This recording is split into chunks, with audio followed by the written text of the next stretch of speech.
வணக்கம் நேயர்களே, கடவுள் அருள் டிவி நேயர்களுக்கு லக்ஷ்மி நாராயணன் அன்பு வணக்கங்கள். இப்போ நாம் பார்க்க போகிறது வார ராசி பலன் 15ஆம் தேதியிலேருந்து 21ஆம் தேதி வரை எப்படி இருக்க போதான்னு பார்க்க போகிறோம். ஸோ எப்போதுமே சொல்கிறதாங்க, லக்னத்துக்கு பாருங்கள். ராசிக்கு பார்ப்பதோட லக்னத்துக்கு பார்க்க ரொம்ப பர்ஃபெக்டாக இருக்கும். உதாரணமாக ஒரு மகர லக்னம் விருச்சிக ராசினா நீங்கள் விருச்சிக ராசிக்கான பலன்களை பார்க்கறதோட மகர ராசிக்கான பலன்களை பார்க்க ரொம்ப பர்ஃபெக்டாக இருக்கும். முதல்ல வர்றது பொது பலன்கள், அதுக்கப்புறம் தசா புக்தி பலன்கள். உங்கள் ஜாதகத்தில் என்ன தசா புக்தி அந்தரங்கள் வருதோ அதை நீங்கள் மிங்கிள் பண்ணி பார்க்கும்போது ரொம்ப பர்ஃபெக்டாக இருக்கும். வீடியோட எண்டில் டிப் ஆஃப் த வீக் இருக்குது, மறக்காமல் பாருங்கள். கன்னிராசி. ஸோ கன்னிராசிக்கு பார்த்திங்கன்னா உங்களுக்கு ராசி அதிபதி புதன் 3ல் இருக்கும்போது 10ஆம் அதிபதி 3ல் புதிய விஷயங்களுக்காக நிறைய முயற்சிகள் பண்ணுவீங்க. இதனால் ரொம்ப கேர்ஃபுல்லாக இருக்கும், ஓகேங்களா. ஸோ இதில் பார்த்திங்கன்னா இளைய சகோதரர் டாக்குமெண்ட் ஏதாச்சும் கையெழுத்து போட்டு கொடுக்குறது, இந்த மாதிரி விஷயங்கள்லாம் ரொம்ப கேர்ஃபுல்லாக இருக்குது, ரொம்ப ரொம்ப நல்லது. அதுக்கப்புறம் பார்க்கும்போது உங்களுக்கு 2 மற்றும் 8ஆம் அதிபதி 2 மற்றும் 9ஆம் அதிபதியான சுக்கிரன் 3ல் இருக்கும்போது சின்ன சின்ன கலகங்கள் ஏற்படுறதுக்கான வாய்ப்புகள் இருக்குது. நம்ம தெரியாமலே நமக்கு வாட்ச் பண்ணுவாங்க. நம்ம மொபைலில் தெரியாமல் ஒரு ஸ்பை ஆப் போடுறது, இந்த மாதிரி விஷயங்கள்லாம் இருக்கும். கொஞ்சம் கவனமாக இருந்துக்கோங்க. அதுக்கப்புறமா உங்களுக்கு 3 8ஆம் அதிபதியான செவ்வாய் 4ல் இருக்கும்போது அம்மாவுக்கும் உங்களுக்கும் நிறைய கருத்து வேறுபாடு, வண்டி வாகனம் சொத்துக்கள் சம்மந்தமானது கொஞ்சம் கேர்ஃபுல்லாக நடந்துக்கிறது ரொம்ப ரொம்ப நல்லது. இல்லைனா ஏதாவது ஒரு லீகல் இஷ்யூவில் மாட்டிப்பீங்க, கொஞ்சம் கவனமாக இருங்க. வண்டி வாகனம் ஓட்டும்போது இந்த டிராஃபிக் ரூல்ஸ்லாம் கொஞ்சம் கவனமாக பார்த்துக்குங்க, அதனால் பெனால்ட்டி விடும். ஸோ கொஞ்சம் ஜாகிரதையாக இருந்துக்குங்க. அதுக்கப்புறம் 4 மற்றும் 7ஆம் அதிபதியான குரு 10ல் இருக்கும்போது தொழில் ரீதியான விஷயங்களில் பார்த்திங்கன்னா கொஞ்சம் ஸ்லோ டவுனாக போகிற மாதிரி ஃபீலே இருக்கும். கொஞ்சம் மந்தமாக இருக்குங்க, எதிர்பார்த்த மாதிரி ஒரு வேகத்தில் இல்லை அப்படிங்கன்னா தாயாரோடைய பிடிவாதங்கள் சில நேரங்களில் நமக்கு ரொம்ப டென்ஷனை கொடுக்கும். அதுக்கப்புறம் பார்க்கும்போது உங்களுக்கு 5ஆம் அதிபதி 5 மற்றும் 6ஆம் அதிபதி 7 இருக்கும்போது நல்ல வளர்ச்சி, நல்ல ஏற்றங்கள் வர்றதுக்கான வாய்ப்புலாம் இருக்குது. வேலையில் நல்ல ஏற்றங்கள், நல்ல லாபங்கள் வர்றதுக்கான வாய்ப்புலாம் ரொம்ப நல்லாயிருக்கு. ஸோ அதுக்கப்புறம் பார்க்கும்போது உங்களுடைய 8ஆம் அதிபதியான செவ்வாய் 4ல் இருக்கும்பொழுது கொஞ்சம் கவனம் தேவை. என்ன மாதிரி விஷயங்களை கவனம் தேவைன்னும் போது கொஞ்சம் தாயாரோட உடல்நலம், நிலபுலங்கள் விற்பனை, இந்த மாதிரி விஷயங்களை டாக்குமெண்ட்லாம் கொஞ்சம் கிளியராக பார்த்துக்கோங்க, ஓகேங்களா. ஏதாச்சும் செக்ஸ் ஏதாச்சும் கொடுத்தாங்கன்னா கூட அந்த செக்ஸ் இஷ்யூ பண்ணுறவங்க முன்னாடி நம்ம கொஞ்சம் பார்த்து பண்ணிக்கணும். அதெல்லாம் கொஞ்சம் கேர்ஃபுல்லாக பார்த்துக்கிறது ரொம்ப ரொம்ப நல்லது. அதுக்கப்புறம் பார்க்கும்போது உங்களுக்கு 9ஆம் அதிபதியான சுக்கிரன் 3ல் இருந்து பிரயாணங்கள், நிறைய பிரயாணங்கள் பண்ணுவீங்க. பிரயாணம் நல்ல லாபங்கள், நல்ல ஏற்றங்கள் ஆகிறதுக்கான ரொம்ப அற்புதமாக இருக்குது. மற்றபடி தொழில் ரீதியான விஷயங்கள் கொஞ்சம் நிறைய டூரிங் போகிற மாதிரி சூழ்நிலை ஏற்படுத்தும். அதுக்கப்புறம் பார்க்கும்போது உங்களுடைய 10ஆம் அதிபதி. ஸோ 10ஆம் அதிபதியான புதன் 3ல் நிறைய முயற்சிகள், பெரிய பெரிய முயற்சிகள் இருப்பீங்க. தொழில் ரீதியான விஷயங்கள் பெரிய ரிஸ்க் எடுக்காமல் இருக்கிறது ரொம்ப ரொம்ப நல்லது. ஏன்னா ஏதாவது பெரிய ரிஸ்கில் போய் மாட்டிங்கன்னா அது கடனில் வழக்குகளை கொண்டு வந்துடும். கொஞ்சம் கேர்ஃபுல்லாக இருக்கிறது ரொம்ப ரொம்ப நல்லது. 11ஆம் அதிபதி சந்திரன் நல்ல ஏற்றங்களும் நல்ல ஒரு முன்னேற்றங்களும் கொடுக்கறதுக்கான வாய்ப்பு தான் ரொம்ப அற்புதமாக இருக்குங்க. ஸோ இதுவரை பார்த்தது பொது பலன்கள். இப்போ பார்க்க போகிறது தசாபக்தி பலன். கன்னி லக்னமாக இருந்து சூரியன் தசாபக்தி அந்தரங்கள். சூரியன் 12ஆம் அதிபதி 3ல் இருக்கும்போது, அதுவும் புதனுடைய சாரத்தில் இருக்கும்போது தொழில் ரீதியான விஷயங்கள் நிறைய அலைச்சல்கள் இருக்கும். நிறைய ஒரு மாதிரி ஸ்ட்ரெஸ்டாக இருக்கிற மாதிரி ஃபீலே கொடுக்கும்.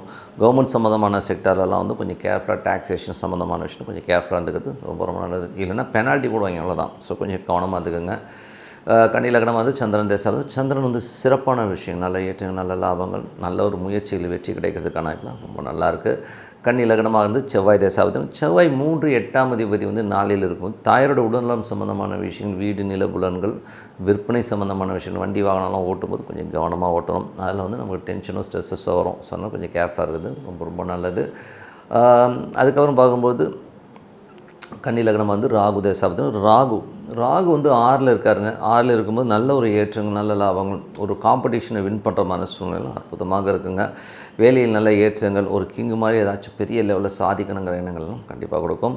அதுக்கப்புறம் கன்னி லக்னமாக குரு தேசாபத்தி குரு 4 7ஆம் அதிபதி 7 உங்களுக்கு 10ல் இருக்கும்போது தொழில் ரீதியான விஷயங்கள் நல்ல ஏற்றங்களையும் நல்ல லாபங்களையும் கொடுக்கும். இதில் பார்த்திங்கன்னா இளைய சகோதரர் டாக்குமெண்டேஷன் சம்மந்தமான விஷயங்கள் மட்டும் ரொம்ப கேர்ஃபுல்லாக இருக்கணும். ஏன்னா இதில் பார்த்திங்கன்னா என்ன பிரச்சனை வரும்னா, ஏதாச்சும் பக்கத்து வீட்டுக்காட்டெல்லாம் கொஞ்சம் பிரச்சனைகள் வரும். ஸோ அந்த மாதிரி விஷயங்களில் கொஞ்சம் கேர்ஃபுல்லாக இருந்துக்கணும், ஓகே. ஸோ அதுக்கப்புறம் கன்னி லக்னமாக சனி தேசாபதி. சனி வந்து பார்த்திங்கன்னா உங்களுக்கு வந்து இருக்கிறது வந்து 7 இருக்கார். ஸோ இதில் வந்து பார்த்திங்கன்னா 5 6ஆம் அதிபதி 7ல் இருக்கும்பொழுது குழந்தைகள் விஷயங்கள் சிறப்பான விஷயம் நல்ல ஏற்றங்கள் வர்றதுக்கான இப்போ ரொம்ப நல்லாயிருக்கு. வேலையிலும் நல்ல ஏற்றங்கள் நல்ல லாபங்கள் அடுத்த கட்டத்துக்கு போகிறதுக்கான மூவ்மெண்ட்னா ரொம்ப நல்லா இருக்குங்க. கணவன் மனைவிக்கு நடுவில் மட்டும் தேவையில்லாத ஒரு சின்ன சின்ன சச்சரவுகள் வந்து போகும். ஸோ இது ஆல் இந்த கேம்னு வச்சுமே ஸோ அது இப்படி தான் இருக்கும். கன்னிலக்கணமாக இருந்து புதன் தசாபுத்தி அந்தரங்கள் புதன் வந்து 10ஆம் அதிபதி 3ல் இருக்கும்போது கொஞ்சம் இளையசவ சம்மந்தமான விஷயம் டாக்குமெண்டேஷன் தொழில் ரீதியான விஷயங்கள் பெரிய ரிஸ்க் எடுக்காமல் இருக்கிறது ரொம்ப ரொம்ப நல்லது. கன்னிலக்கணமாக இருந்து கேது தசாபுத்தி அந்தரங்கள் கேது வந்து பார்த்திங்கன்னா உங்களுக்கு இப்போ இருக்கிறது வந்து 12ல் இருக்காங்க. அது சுக்கிரனுடைய சாரத்தில் இருக்கும்போது பிரயாணங்களில் கொஞ்சம் டிஸ்கம்ஃபர்ட்டாக இருக்கிற மாதிரி ஃபீலிங் கண்டிப்பாக இருக்கும். ஸோ அதனால் வந்து அப்பாவோட உடல்நலம் சம்மந்தமான விஷயங்கள் இல்லாட்டி அப்பாட்ட ஒரு தர்க்கங்கள் ஏற்படுறதுக்கான வாய்ப்பெலாம் இருக்கணும். ரொம்ப கவனமாக இருந்துக்கணும். கன்னி லக்னமாக இருந்து சுக்கிர தசாபத்தி அந்தரங்கள் சுக்கிரன் வந்து பார்த்திங்கன்னா உங்களுக்கு என்ன மாதிரி விஷயங்களை உணரும்போது சுக்கிரனுடைய விஷயங்கள் வந்து சுக்கிரன் இப்போ 3ல் இருக்காருங்க. நிறைய பிரயாணங்கள் ஏற்படும். பட் பிரயாணங்கள் வந்து பார்த்திங்கன்னா கொஞ்சம் வந்து அலைச்சல்கள் கொஞ்சம் டிஸ்கம்ஃபர்ட்டான சூழ்நிலை ஏற்படுத்தும். தொழில் ரீதியான விஷயங்களில் புதிய வாய்ப்புகள் புதிய ஒப்பந்தங்கள் வர்றதுக்கான வாய்ப்புகள் ரொம்ப அற்புதமாக இருக்குங்க. ஸோ என்னை பற்றி ஒரு நல்ல ஒரு பிரார்த்தனை மனது 6 இறைவனை பிரார்த்தனை பண்ணும்போது கண்டிப்பாக அடுத்த லெவலில் வரதுக்கான சிறப்பாக இருக்குது. இப்போ பார்க்க போது tip of the week. So tip of the வீக்கில் வாஸ்து உண்மையா அப்படிங்கிறத பற்றி தான் நம்ம பேச போகிறோம். வாஸ்து உண்மையானா கண்டிப்பாக உண்மைங்க. ஏன்னா வந்து என் லைஃப்பில் நான் பார்த்த வரை வந்து வாஸ்து வந்து ரொம்ப பர்ஃபெக்டாக உண்மையாகத்தான் இருக்குது. ஏன்னா நாங்கள் இருந்த வீட்டில் வந்து பார்த்திங்கன்னா முதல்ல ஒரு பழைய வீடு இருந்து ஒரு ஓடு வீட்டில் இருந்ததுங்க. மல்சரவாகத்தில் இருந்தது. ஸோ அதில் வந்து பார்த்திங்கன்னா எங்களுக்கு வந்து அந்த வீடோடைய அமைப்பில் வந்து பார்த்திங்கன்னா அவ்வளோ பர்ஃபெக்டாக வந்து ஒரு சின்ன வீடாக இருந்தாலும் அந்த வீட்டில் வந்தவங்க எல்லாமே ரொம்ப சாதாரணமாக நாங்கள் வாடகை விடும்போதே அந்த வீட்டில் வந்து வந்தவங்க வந்து ரொம்ப சாதாரண லெவலில் இருப்பாங்க. ஆனால் அதுக்கப்புறம் போகும்போது பார்த்திங்கன்னா நல்ல வண்டி வாகனத்தோட ஒரு பெரிய லெவலில் வரவங்களாம் சொல்லுவாங்க இந்த வீடு ரொம்ப அதிர்ஷ்டமான வீடுன்னு சொல்லுவாங்க. அவ்வளோ ஒரு நல்ல வீடு அந்த வீடு. காரணம் அதோட அமைப்பு வந்து ரொம்ப அழகாக இருக்கும். ஏன்னா வடகிழக்கில் வந்து அற்புதமாக ஒரு கிணறு அமைஞ்சிருக்கும். இந்த டாய்லெட்லாம் வந்து பார்த்திங்கன்னா பர்ஃபெக்டாக எங்கே இருக்கணுமோ அங்கே அந்த இடத்துல வந்து ரொம்ப பர்ஃபெக்டாக அமைஞ்சு எந்தவித ஒரு டிஸ்பியூட்டும் இல்லாத ஒரு ஏரியாவில் தான் அந்த வீடு அமைஞ்சுது. பட் அது இடம் வந்து கொஞ்சம் பெரிய இடம் நீளமாக இருக்கும்போது என்ன ஆகிடுதுன்னா அது வந்து நாங்கள் ஒரு புது வீடு கட்டுறோம். ஸோ புது வீடு கட்டும்போது என்ன ஆகிடுதுன்னா அப்போது நமக்கு வந்து வாஸ்துனால ரொம்ப சின்ன பையனும்போது நமக்கு அந்த வாஸ்துவை பற்றி பெருசாக தெரியாது. ஸோ அப்போது வீடு கட்டுறோம் ஒரு இன்ஜினியர் வச்சு கட்டும்போது அது பார்த்திங்கன்னா அது கட்டி முடித்தோம். அதில் ஏகப்பட்ட குழப்பங்கள். அதுலேருந்து என்ன ஆகிடுதுன்னா அந்த லைன் கொடுக்குறோம் இல்லையா எல்லாருமே வந்து வாஸ்து பிரகாரம் அவர் என்ன சொல்லுவார் அவர் வந்து ஃப்ளாட்லாம் கட்டுற ஒரு பில்டர் தான். அவர் கட்டும்போது அவர் அமைப்பு பிரகாரம் டாய்லெட்லாம் கரெக்டாக தான் போட்டார் இல்லைன்னு சொல்ல முடியாது. ஆனால் அது ஈசானியத்தில் அந்த டாய்லெட் பைப் லைன்ஸ் வந்து ஃபுல்லாக ஈசானியம் கன்னிமூலை எல்லாத்தையுமே எஃபெக்ட் பண்ணுச்சு. டோட்டலி வந்து அந்த பில்டிங்கே வந்து டோட்டலாக வந்து எஃபெக்ட் ஆகி அந்த வீட்டில் நாங்கள் கிரகப்பிரவேசம் பண்ணி போய் அடுத்த வருஷம்லாம் எங்கள் மதர் இறந்துட்டாங்க. டோட்டல் ஃபேமிலி வந்து டோட்டலாக கொலாப்ஸ் ஆச்சு. ஏன் சொல்கிறேன்னா அவ்வளோ ஒரு இந்த வாஸ்துங்கிறது வந்து அவ்வளோ பர்ஃபெக்டாக ஒர்க் ஆச்சு. அதுக்கப்புறமாவும் பார்த்திங்கன்னா அதுக்கப்புறம் வாங்கினவங்க வந்து அதை ஆல்ட்ரு பண்ணி அழகாக பண்ணாங்க. எதுக்குன்னா அதுக்கப்புறம் நாங்கள் அந்த ப்ராப்பர்ட்டி விற்கிற மாதிரி ஒரு சூழ்நிலையை கண்டிப்பாக ஏற்படுத்துச்சு.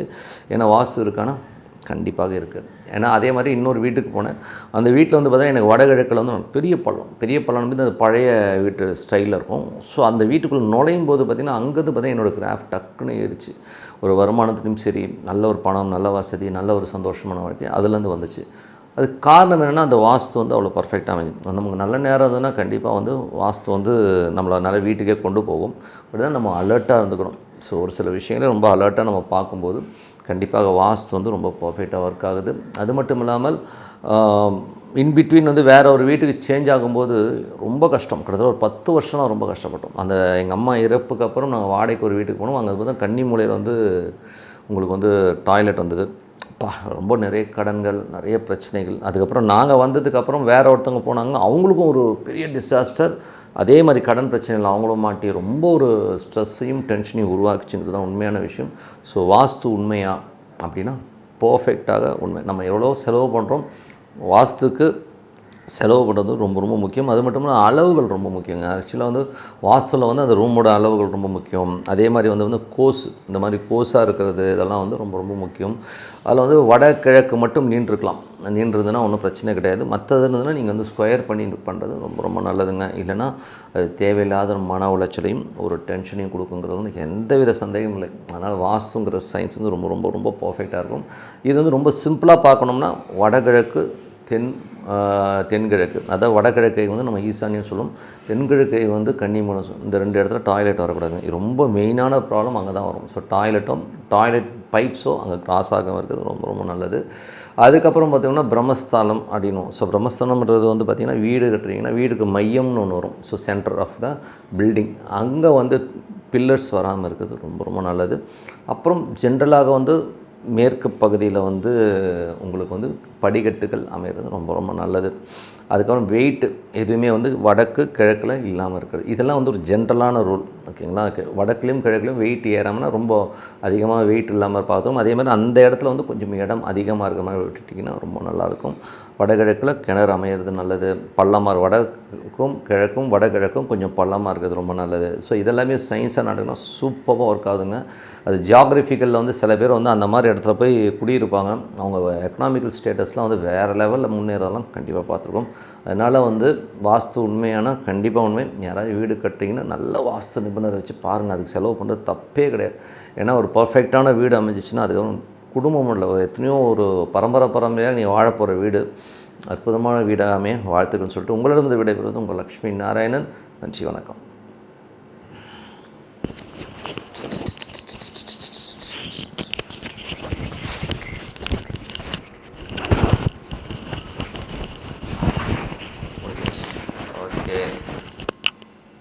கடவுள் அருள் டிவியை பார்த்தமைக்கு நன்றிகள்.